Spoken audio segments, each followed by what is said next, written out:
ఇప్పటి వరకు ప్రభువుని స్తుతించి ఆయన నామముని మహిమపరచు. దేవుని సన్నిధిలో కొన్ని మాటలు మనం ధ్యానించుకుందాం. కూడి వచ్చిన మీ అందరికీ నా హృదయపూర్వకమైన వందనాలు తెలియజేస్తూ ఉన్నాను. బైబిల్ లేఖనాల్లో నుండి కొన్ని మాటలు మనం ధ్యానించుకుందాం. మామూలుగా అయితే ఈరోజు ఈ ఆదివారం ఏమంటారు? మట్ల ఆదివారం కదా, పామ్ సండే అంటే మట్టల ఆదివారం. అది ఎందుకు చేస్తారు ఏంటి అని మనము వాక్య ధ్యానంలో నుండి మనం తెలుసుకుందాం. ఆచారపూర్వకంగా అయితే అందరూ సంఘంలో ఉన్న బిడ్డలు, చిన్న బిడ్డలు కావచ్చు, అందరూ ఏం చేస్తారంటే మట్టలు పట్టుకొని మొత్తం తిరుగుచు ఇవాళ దేవునికి చేయము, హోసన్నా చేయము అని చెప్పుకుంటూ తిరుగుతారు.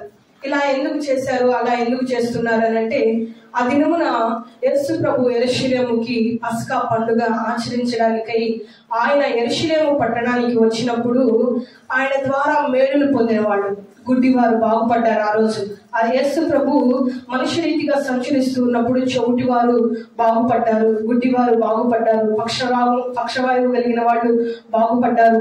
అంతేకాదు మరణించి 4 దినాలైన లాజరుని దేవుడు వెళ్ళి లాజరు లేచి బయటికి అనగానే లాజరు కూడా సమాధిలో పీత వస్త్రములతో చుట్టబడిన వాడు ఆయన మాట వినగానే లేచి సమాధిలో నుండి బయటికి వచ్చినట్లు మనం చూస్తాం.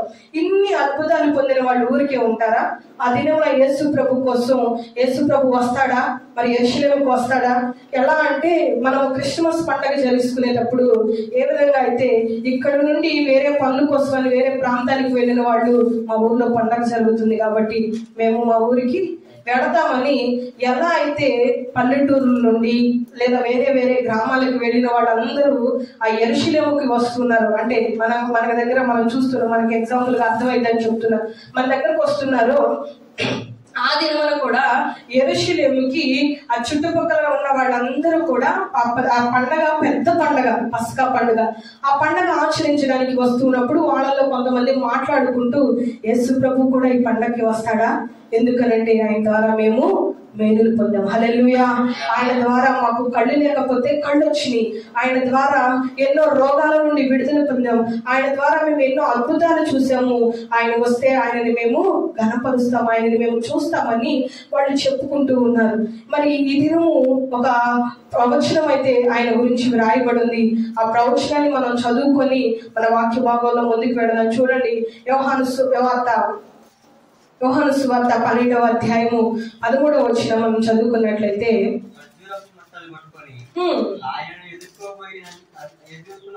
ఎదుర్కొని పోయి జయము ప్రభు పేరిట వచ్చుచున్న ఇశ్రాయేలు రాజు స్తుతింపబడును గాక అని కేకలు వేసిరి. హల్లెలూయా, హల్లెలూయా. చూడండి, వాళ్ళంట ఖర్జూరపు మట్టలు పట్టుకొని ఆయనని ఎదుర్కొనబోయి జయము ప్రభు పేరిట వచ్చుచున్న ఇశ్రాయేలు రాజు స్తుతింపబడును గాక. హల్లెలూయా, హల్లెలూయా. దేవుళ్ళు ఏం చేస్తున్నారంట? వాళ్ళు మహిమపరుస్తూ ఉన్నారు. ఈ ప్రవచనము నెరవేర్చబడినట్లుగా, అంటే మరుసటి వారములో ప్రభు సిలువకి అప్పగింపబడతాడు, సిలువ వేయబడతాడు, అనేక శ్రమలు పొందుకుంటాడు. అయితే ముందుగా ఆయనకి జయం కలుగునట్లుగా, ఆయన స్తుతించినట్లుగా, ఆయన ద్వారా మేలులు పొందిన వాళ్ళందరూ కూడా ఖర్జూరపు మట్టలు తీసుకొని వచ్చి ఆయన్ని స్తుతిస్తూ ఉన్నారట. ఆయన గాడిద నడుస్తూ ఉంటే ఆ గాడిద ముందు ఈ ఖర్జూరపు మట్టలన్నింటినీ ఏం చేస్తున్నారు? స్తుతిస్తూ పరుస్తూ ఉన్నారు.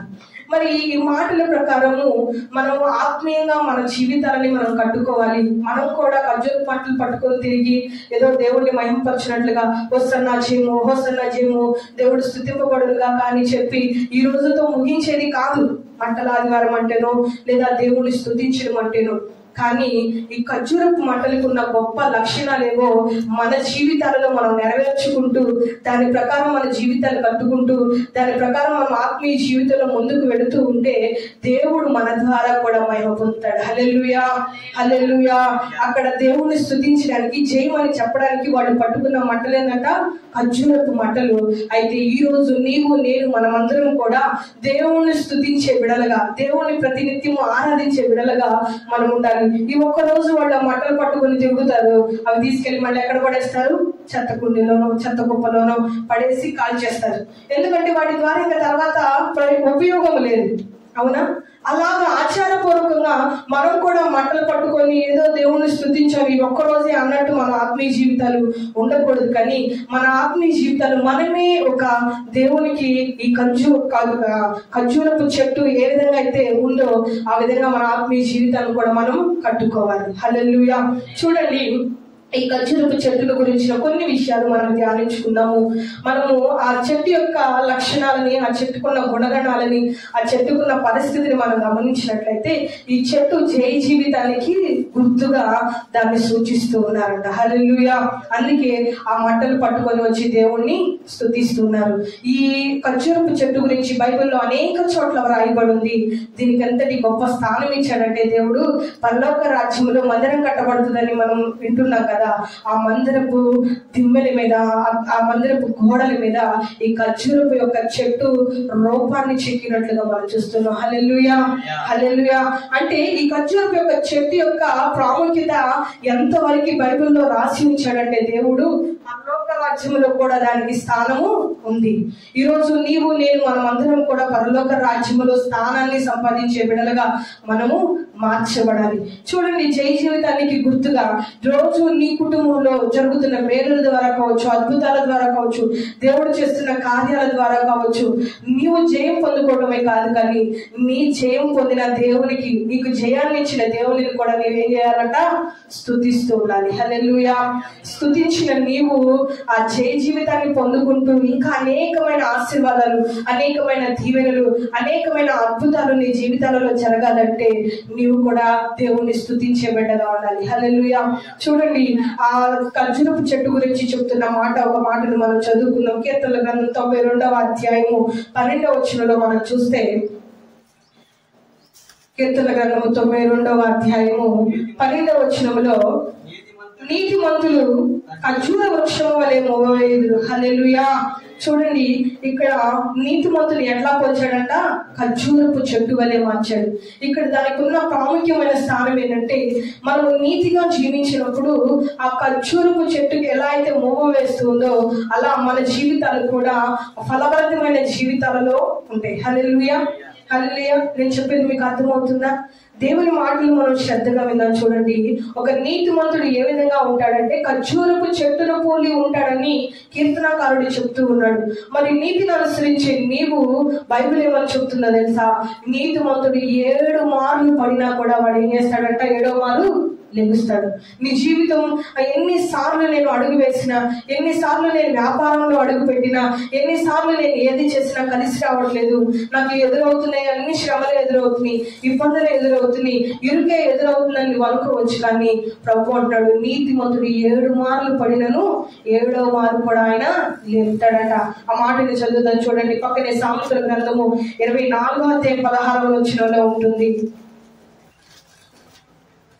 24వ అధ్యాయం 16వ వచనంలో, నీతిమంతుడు 7 మార్లు పడినను తిరిగి లేచును, ఆపత్కాలమందు భక్తిహీనులు కూలుదురు. భక్తిహీనులు కూలుతారు కానీ నీతిమంతుడు అంట కూలడు.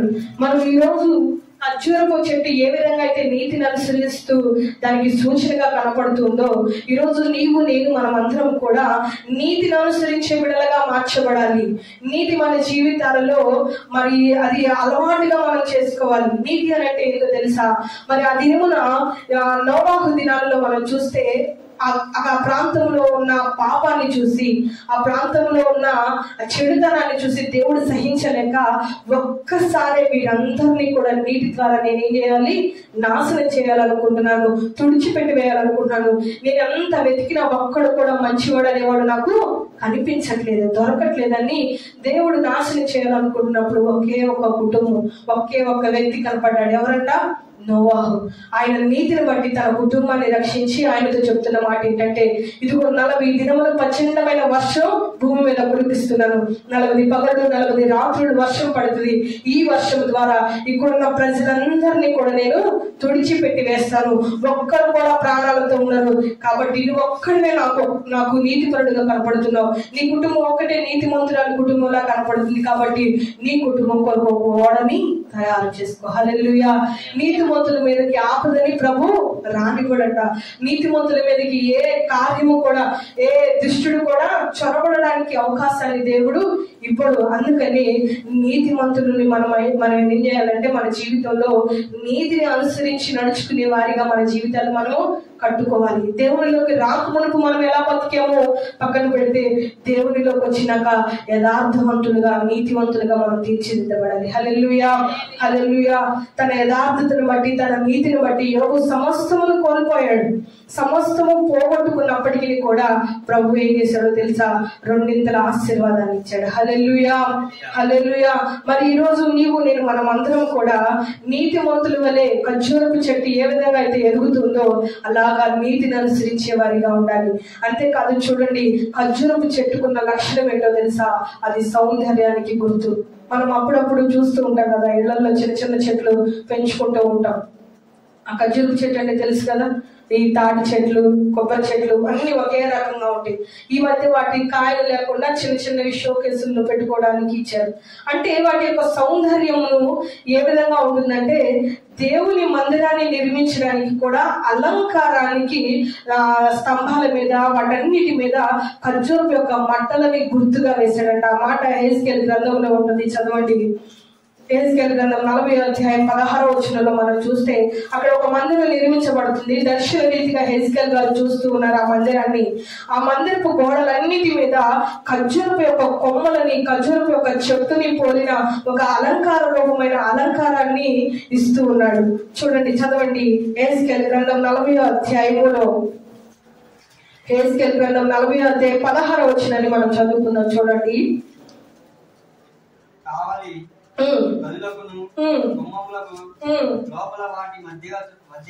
మధ్యగా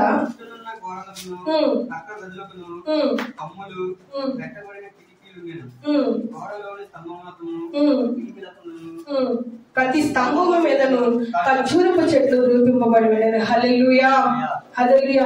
ఈ హెజ్కేలు గ్రంథం 40 మొత్తం మనం చూస్తే మరి అక్కడ 22 కిటికీలకును వాటి మధ్య గోడలను ఖర్జూరపు చెట్లు రూపింపబడి వాటికి అలంకారముగా ఉండేను. అంతేకాదు 26 మరి 32 37 35 ఇలా ప్రతి చోట కూడా రాయబడిన మాట ఏంటంటే, అవి అలంకారానికి రూపముగా పెట్టి వాటి ఖర్జూరపు చెట్టు యొక్క అలంకారాన్ని వాళ్ళు ఏం చేశారంట?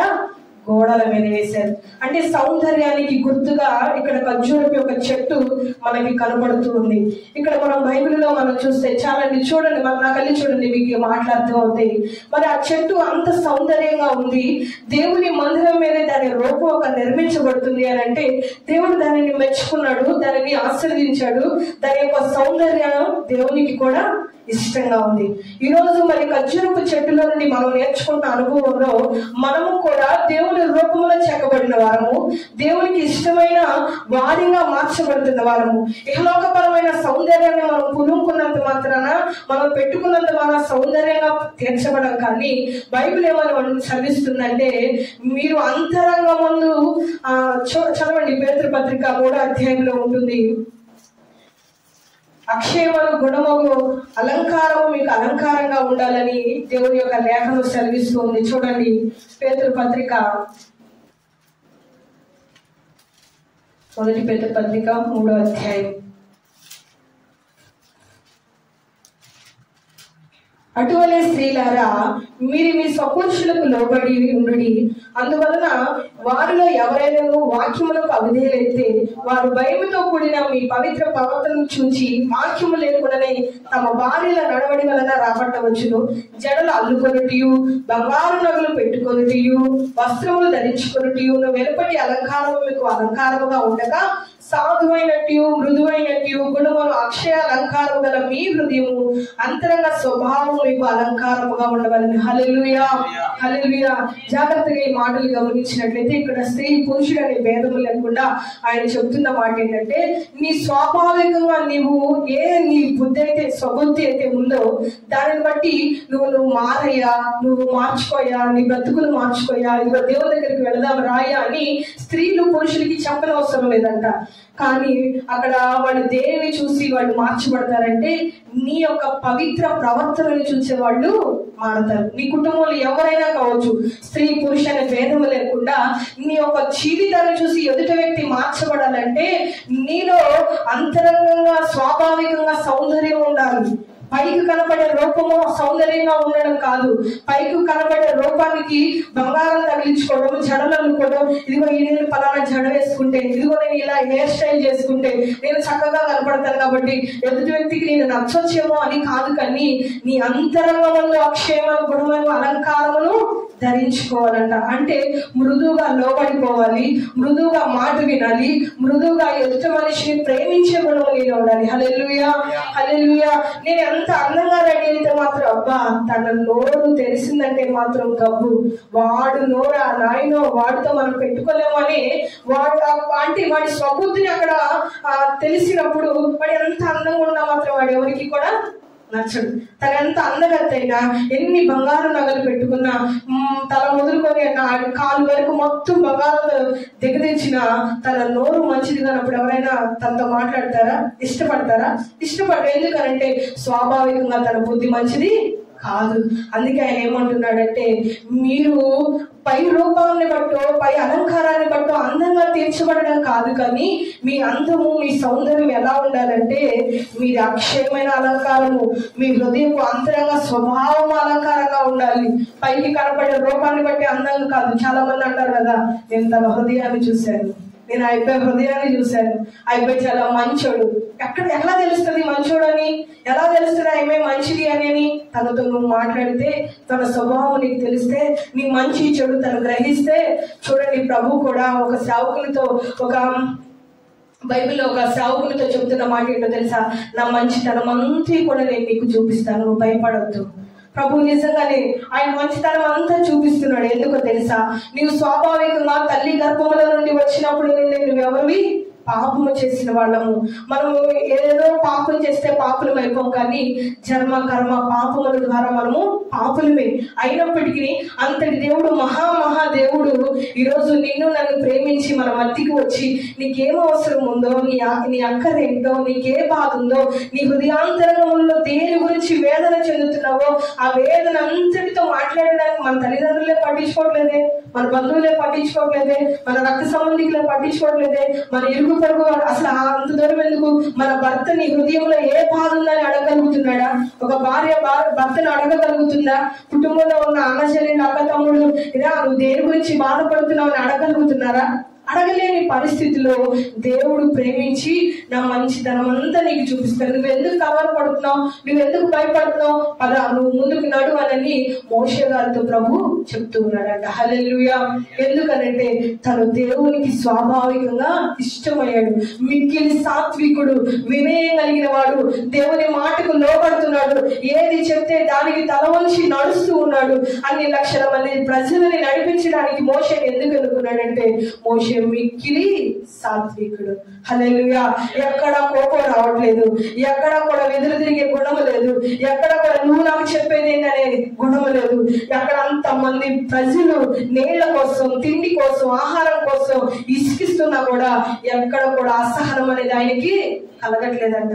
అంతటి మిక్కిలి సాత్వికుడు కనుకే మోషేతో అంటున్న మాట ఏంటంట, నా మంచితనం అంతా నీకు చూపిస్తాను. హల్లెలూయా. ఈరోజు మన కుటుంబంలో మనము సాత్వికులమై ఉంటే మనతో ఉన్న వాళ్ళు కూడా మనతో ఏం చేస్తూ ఉంటారు? మంచిగా ఉంటారు. ఆ స్వభావం నీకు ఎక్కడి నుండి వస్తుంది? సౌందర్యము బయట నుండి తెచ్చుకుంటే రాదంట. ఆ సౌందర్యము అంతరంగంగా స్వాభావికంగా నీకు ఏం కావాలి? అక్షయమనే అలంకారం కావాలి. హల్లెలూయా, హల్లెలూయా. బైబిల్లో ఎస్తేర్ కూడా మరి రాజు ఎదుట నిలవబడడానికి తను అలంకరించుకోమని అన్ని వస్తువులు ముందు పెడితే ఇవేమి నాకు వద్దు, ఏ అలంకారం ఇస్తాడో దాని ప్రకారమే నేను రాజు ఎదుట నిలవబడతాను. హల్లెలూయా, హల్లెలూయా. ఈరోజు నీవు నేను మనమందరం ఎవరి ఎదుట నిలవబడాలి? రేపు యేసు ప్రభు భూమి మీదకి వస్తే, లేదా మన జీవితం ముగించబడి దేవుని దగ్గరికి వెళ్తే మనం అందరము ఆయన ఎదుట నిలవబడేవాళ్ళం. హల్లెలూయా. నిలవబడతామా? తీర్పు ఉంటుందా? ఎవరు పరలోక రాజ్యానికి వెళ్తారో, ఎవరు నరకానికి వెళ్తారో ఎక్కడ నిర్ణయించబడుతుంది? దేవుని ఎదుట నిలవబడ్డప్పుడే. మరి దేవుని ఎదుట నిలవబడి నీవు ఏ విధమైన అలంకారం కలిగి ఉండాలని బైబిల్ చెప్తుందంటే, పరిశుద్ధాత్మ దేవుడు నీకేదైతే బోధిస్తూ ఉన్నాడో, పరిశుద్ధాత్మ దేవుడు నీ జీవితాన్ని ఎలా అయితే కట్టుకోవాలనుకుంటున్నాడో అదే అలంకారం. బయట నుండి వచ్చే అలంకారము కాదంట. ఎస్తేర్ కూడా నేను రాజు ఎదుట నిలవబడడానికి, రాజుకి ఏది పెట్టుకుంటే ఇష్టమో రాణికి తెలుసా? ఎస్తేర్కి తెలుసా? తెలియదు. దాసిగా వచ్చింది. తనకి కనీసం మొహం కట్టుకొని పౌడర్ రాసుకోవడానికి కూడా గది ఉండేదో కాదు. ఎందుకంటే దాసులుగా పిలువబడినాడు ప్రతి నిత్యం శాఖలు చేయాలి, పని చేయాలి, వ్యక్తి శాఖలు అనుభవించాలి. అలాంటి వాళ్ళని తీసుకొచ్చి నేను పేడలో రాసుకుంటాను, పౌడర్ రాసుకుంటాను, చెవులకి బంగారు కొమ్మలు పెట్టుకుంటానంటే ఊరుకుంటాడా? నేను దాసిగా ఎందుకు తీసుకొచ్చానో తెలుసా? నా ఇంట్లో పని చేయడానికి. సోకులకు ముందు పని చేయి అని అంటారు. మరి అలాంటి పరిస్థితిలో నుండి వచ్చిన ఎస్తేరు చెప్తున్న మాట ఏంటో తెలుసా? రాజు గారికి ఏం పెట్టుకుంటే ఇష్టమో నాకు తెలియదు, కాబట్టి నువ్వు రాజు దగ్గరే ఉంటావు కదా, రాజుకి ఏది నచ్చిందో నీకు తెలుసు కదా, నేను నీకు అప్పగించుకుంటున్నాను. రాజుకి ఏదైతే వస్తువులు పెట్టుకుంటే ఇష్టమో ఆ వస్తువులన్నీ నాకు పెట్టు. నాకైతే ఇది ఇష్టం, అది ఇష్టం అని నేను చెప్పను.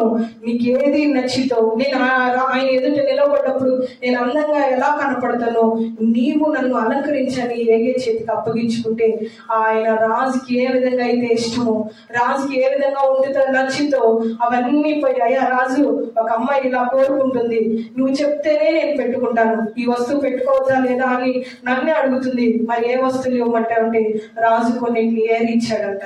అక్కడ రాయబడ్డది. కానీ మరి రాజుకి ఇష్టమైన వస్తువు దేవుని చేతిలో ఆ ఖర్జూరపు చెట్టు ఏ విధంగా అయితే మరి అనేక గుణాలు కలిగి ఉండవు. అంతేకాదు ఆ చెట్టు యొక్క స్వాభావిక లక్షణమేనంట దీర్ఘకాలం ఉంటుంది. అవునా?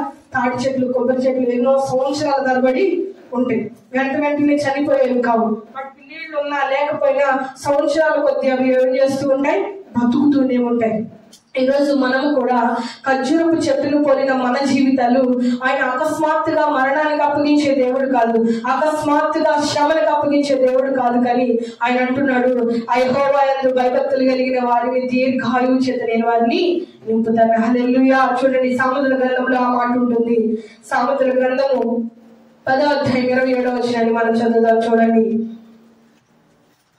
సామెతల గ్రంథము 10వ అధ్యాయం 27వ వచనాన్ని మనం చదువుకుందాము.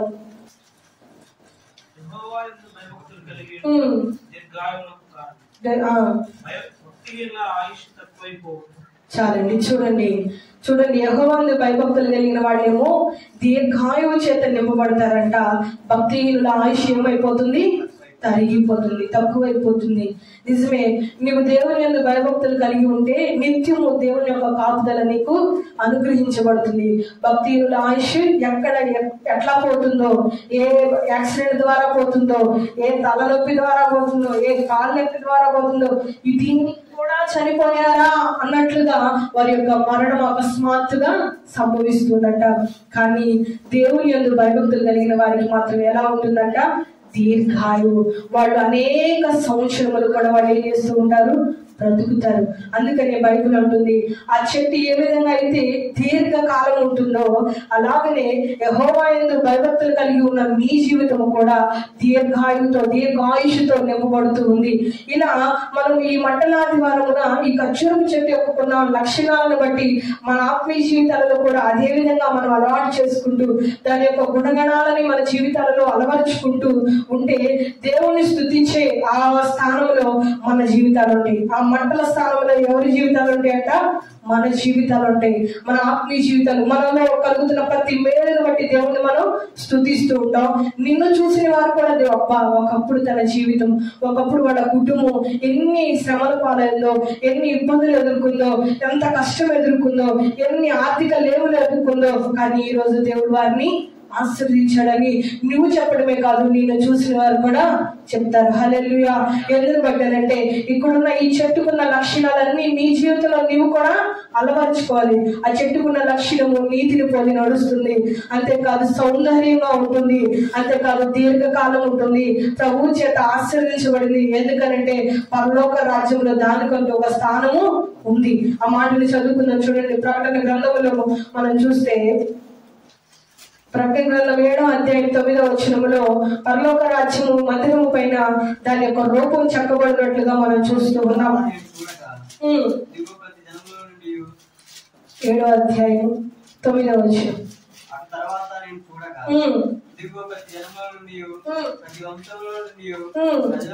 ప్రజల నుండి ఆయా భాషలు మాట్లాడే వారి నుండి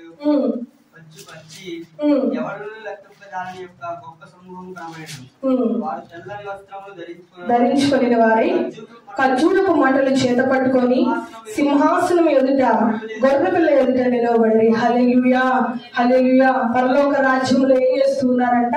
తెల్లని వస్త్రములు ధరించుకునే వారే ఖర్జూరపు మంటలను పట్టుకొని ఆయన్ని స్తుతించడానికి సిద్ధపడి ఉన్నారు. అంటే వాటికి పరలోక రాజ్యములో కూడా స్థానము ఇవ్వబడింది. ఇది ఆచారపరంగానో ఏదో ఈ రోజు వరకే చేసేది కాదు, కానీ మన ఆత్మీయ జీవితంలో అనునిత్యము కూడా ఈ మంటలకు సంబంధించిన గుణగణాలను మనం కలిగి ఉంటే పరలోక రాజ్యంలో మనకి కూడా గొప్ప స్థానము అనుగ్రహించబడుతుంది. అంతేకాదు, చూడండి, అక్కడ మనము ప్రవచనం చదివాం కదా, ఆయన ఏం చేస్తున్నాడంట? గాడిదని ఎక్కి వస్తూ ఉన్నాడంట. వస్తూ ఉన్నప్పుడు ప్రజలందరూ ఏం చేస్తూ ఉన్నారు? రాజుకి స్తుతులు చెల్లిస్తూ ఉన్నారు. ఆ మాటను మనం చదువుకున్నాం. చూడండి, యోహాను సువార్త మరలా చదువుదాం. 12వ అధ్యాయం 13వ వచనంలో 12వ అధ్యాయం 13వ వచనము. ఖర్జూరపు మంటలు పట్టుకొని ఆయన ఎదుర్కొని పోయి జయము ప్రభు పేరిట వచ్చుచున్న ఇశ్రాయేలు రాజు స్తుతింపబడునుగా కానీ కేకలు వేసిరి. హల్లెలూయా. చూడండి, అక్కడ కింద వచ్చిన 15వ వచనం చదివితే గాడిద పిల్ల మీద ఆశ్రయుడై వచ్చుచున్నవాడు అని రాయబడిన ప్రకారము యేసు ఒక చిన్న గాడిద కనుగొని దాని మీద కూర్చుండెను. ఇక్కడ మనం చూస్తే ఫస్ట్ ఏమో మంటల చేత దేవుని స్తుతిస్తూ ఉన్నారంట. ఇక్కడ రెండవ విషయాన్ని మనం గమనించినట్లయితే ఒక గాడిదని తీసుకొని ఆ గాడిద మీద ప్రభు ఎక్కి వస్తూ ఉన్నప్పుడు ఈ కార్యక్రమం అంతా జరుగుతూ ఉంటుంది. అయితే ఇక్కడ గాడిద ఒక చిన్న పిల్ల గాడిద అక్కడ బేతనియ గ్రామంలోకి వెళ్ళినప్పుడు ఆయన ఎదురుగా ఉన్న గ్రామంలోనికి వెళ్ళి ఒక గాడిద పిల్ల కట్టబడి ఉండేది, ఆ గాడిద మీరు తీసుకొని రండి అని శిష్యులకి చెప్తాడు. అక్కడ చెప్పబడుతున్న మాట ఏంటంటే లూకా సువార్త 19వ అధ్యాయం 31వ వచనంలో ఆ గాడిద మీద ఇంతవరకు ఎవరు కూడా ఎక్కి ఉండలేదు. ఈ మాటలు మనం ప్రతి సంవత్సరం వింటా ఉంటాము. అయితే ఈ కట్టబడి ఉన్న గాడిదలో దేవుడు కోరుకొని ఆ గాడిద ఎక్కి ఆయన రావడానికి గల కారణం ఏంటంటే ఆయన నిజమే కట్టబడి ఉన్న వాటన్నిటిని విడిపించే దేవుడు. మరి ఏ బంధకాల చేత కట్టబడి ఉన్నామో, ఏ బాధల చేత మనం కట్టబడి ఉన్నామో, ఏ కుల మత కట్టడాలతో మనం కట్టబడి ఉన్నామో మనం ఎరుగుము, కానీ మనల్ని గుర్తెరిగిన దేవుడు. హృదయాంతరంగంలో నువ్వు దేనితో చేత కట్టబడి ఉన్నావో ఆ కట్టబడిన నీ జీవితాన్ని చూసి ఆయన ఏమంటున్నాడంటే ఆ కట్లను మీరు తెంపండి. తన దగ్గర ఉన్న శిష్యులను చెప్తున్న మాట ఏంటంటే ఆ కట్లను విప్పి దాన్ని మీరు నా కొరకు తీసుకొని రండి, నేను దాని మీద ఎక్కుతాను. హల్లెలూయా హల్లెలూయా. ఈ రోజు నీవు గాడిద స్థానంలో ఉంటే ఒకరు ఏ విషయంలో కట్టబడి ఉన్నావో మనకి తెలియదు, అవునా? మరి ఈ కుటుంబంలో దేని చేత మనం పీడింపబడుతున్నాము, దేని చేత కట్టబడి ఉన్నాము, అది మరి ఏ పరంగా మన జీవితంలో ఏదైనా కావచ్చు, వ్యక్తులు కావచ్చు, మనుషులు కావచ్చు, వస్తువులు కావచ్చు, లేదా పలానాదంటే నాకు ఇష్టం, దాని నుండి నేను విడిపింపబడలేకపోతున్నాను, ఇదిగో పలానా సెల్ ఫోన్ అని, లేదా పలానా మత్తుపానీయాలని, మన అందులో ఏ రకంగా కట్టబడి ఉన్నాడో తెలియదు, కానీ వాళ్ళు ప్రభు కోరుకుంటున్న మాట ఏంటంటే ఆ కట్టుని ఈరోజు తెంపాలి. ఎందుకో తెలుసా? దేవుడు శిలువ మరణాన్ని పొంది ఆయన రక్తం ద్వారా పాపం నుండి విడుదల అనుగ్రహించాలని కోరుకుంటున్నవాడు. కాబట్టి ఈ కార్యక్రమం అంతా ఇంకో వారంలో, మరుసటి వారంలో శిలువకు అప్పగించబడతాడు. ముందు జరుగుతున్న చివరి చేసే కార్యాలు ఇవన్నీ కూడా మరి మన బంధకాలలో నుండి విడిపించడానికే కదా ఆయన ఇష్టపడేది, అవునా? మరి ఇశ్రాయేలు ప్రజలు అనేక సంవత్సరాలు 40 సంవత్సరాలు బానిసత్వం అనే కట్టలు కట్టబడి ఉంటే దేవుడికి వాళ్ళు మొరపెడుతున్నారంట, అయ్యా నీవు ఉన్నావా, మమ్మల్ని చూస్తున్నావా, ఇన్ని శ్రమలు మేము పడలేకపోతున్నాం, ఇన్ని ఇబ్బందులు మేము పడలేకపోతున్నాం. వాళ్ళు ఆ బాధకు పెట్టుకున్న పేరేందో తెలుసా? ఇనుమ కొలిమి. ఇనుమ కొలిమి ఎలా ఉంటుంది? ఎర్రగా కాల్చబడుతూ ఉంటుంది. అంత కాలితే కానీ ఆ ఇనుము ఎటు కావాలంటే అటు వంగదు.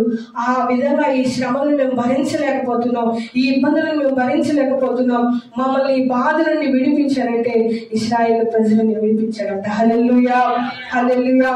అంతేకాదు, ఎవరు కోరుకోకుండానే గెరాసీనుల ప్రాంతానికి ప్రభు వెళ్ళి ఒక అతను సంఖ్యల చేత కట్టబడి సమాధులలో ఉంటే అతనిని కూడా విడిపించాడు. హల్లెలూయా. ఏ విధంగా ఉన్నాడో తెలుసా? ఆయన ఊర్లోకి రావడానికి లేదు, ఊర్లో తిరగడానికి లేదు. ఎందుకంటే తనను తాను గాయపరుచుకుంటున్నాడు, లేదా ఎదుటి వాళ్ళని గాయపరుస్తున్నాడు. తనలో ఉన్న దయ్యాలు ఏదో తెలుసా? 100 దయ్యాలు. ఈ 100 దయ్యాల వ్యక్తిని ఎవరు కంట్రోల్ చేయలేక వాళ్ళు చేసిన పని ఏంటంటే సంఖ్యలతో కట్టేసి తీసుకువెళ్ళి ఊరు బయట పడేస్తే వాడు కూడా వాడికి నచ్చినట్లుగా సమాధులలో తిరుగుతూ ఉంటే ప్రభు వాడిని ప్రేమించి ఆ ప్రాంతానికి వెళ్ళి వాడిని ఎదుర్కొని మరి వాడికి ఆ ఉన్న సంఖ్యల నుండి విడిపించాడట. హల్లెలూయా, హల్లెలూయా. ఆ 100 దయ్యముల నుండి ప్రభు విడిపిస్తే వాడు మంచివాడై మరలా ఊరిలోనికి వెళ్ళి దేవునికి సాక్షిగా నిలబడ్డాడు. ఈరోజు అనేక బంధకాలలో బంధింపబడిన వారిని విడిపించడానికి ఆయన ఇష్టపడుతూ ఉన్నాడు, ఆయన కోరుకుంటూ ఉన్నాడు. ఆ గాడిద ఏ విధంగా అయితే దేవునికి ఇష్టమై ఈ గాడిద దేవుని మోసిందో, ఈరోజు నీవు నేను మన జీవితాల్లో ప్రతి విషయంలో కూడా దేవుణ్ణి పై స్థానంలో ఉంచేవారిగా ఉండాలి. హల్లెలూయా, హల్లెలూయా. నీ చిన్న చిన్న అవసరాల కోసమనో, బాగాలేదనో, చుట్టాలు వచ్చారనో, బంధువులు వచ్చారనో, లేదా ఏదైనా సమస్య ఎదురైందనో, లేదా ఏదైనా పని వస్తుందనో, ఏదైనా పనికి వెళ్తే 400 జీతం వస్తుందనో, ఇలా అనేకమైన వాటి కోసం దేవుణ్ణి విడిచిపెట్టడమో, దేవుని సన్నిధిని విడిచిపెట్టడమో అనే విషయాలు నీ జీవితంలో ఉండకూడదు. నువ్వు ప్రథమ స్థానం దేవునికి ఇవ్వాలి, దేవుని నీ జీవితంలో మొయ్యాలి. అప్పుడే నీ కుటుంబానికి కట్టిన కట్టడాలన్నీ కూలిపోతాయి, నీ జీవితంలో ఉన్న కట్టడాలన్నీ కూడా తెగిపోతాయి. ఆయన చెప్తున్న మాట, ఆ గాడిద నాకు కావాలి. తర్వాత దానివల్ల ప్రయోజనం ఏమీ లేదు, కానీ దేవుడు ఆ స్థానం ముందు ఆ సమయంలో ఎందుకు కోరుకుంటాడంటే తనతో పాటు తనకి కూడా ఘనతనిచ్చాడు. ఈరోజు నీవు అప్పగించుకుంటే నీకు జీవితాంతము ఘనతే. ఎందుకంటే నీవు మరణించేంత వరకు కూడా దేవుణ్ణి మోస్తూ ఉంటావు. హల్లెలూయా, హల్లెలూయా.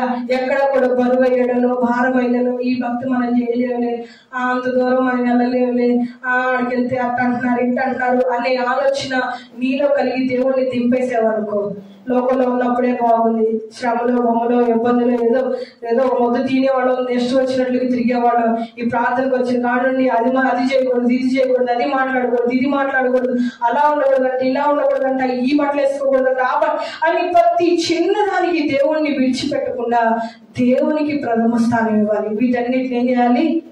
పెంటతో సమానంగా ఎంచుకోవాలి. అపోస్తుడైన పౌలు తనకి ఎంతో ఆస్తిపరుడు, ఎంతో జ్ఞానం ఉంది, ఎంతో చదువు ఉంది, అయినప్పటికీ వాటన్నిటిని ఎందుకు విడిచిపెట్టాడు తెలుసా? దేవుని కంటే అవన్నీ కూడా నాకు ఎక్కువైనవి కాదు, వాటన్నిటికంటే నాకు దేవుడే ప్రాముఖ్యమని వాటన్నిటిని పెంటతో సమానంగా ఎంచుకొని ఇవన్నీ నాకు అవసరం లేదు, దేవుడు ఉంటే చాలు అనుకున్నాడంట.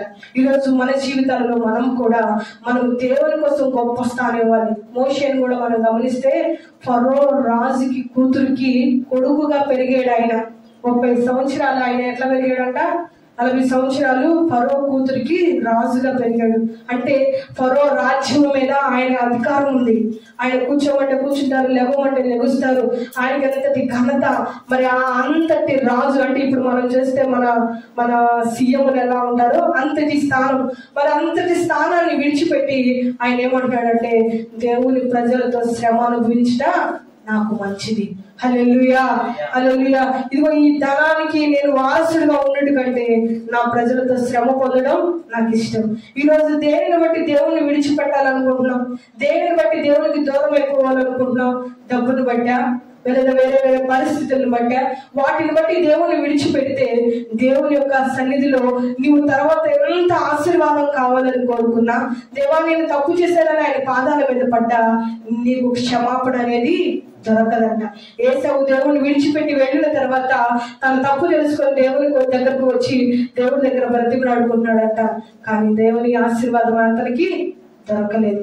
అందుకే ఈ స్వల్పమైన వాటి కోసము, ఈ స్వల్పమైన వాటిని బట్టి దేవుని విడిచిపెట్టే బిడ్డలుగా మనము ఉండకూడదు. కానీ దేవుణ్ణి మన జీవితాల్లో మనం ఏం చేయాలంట?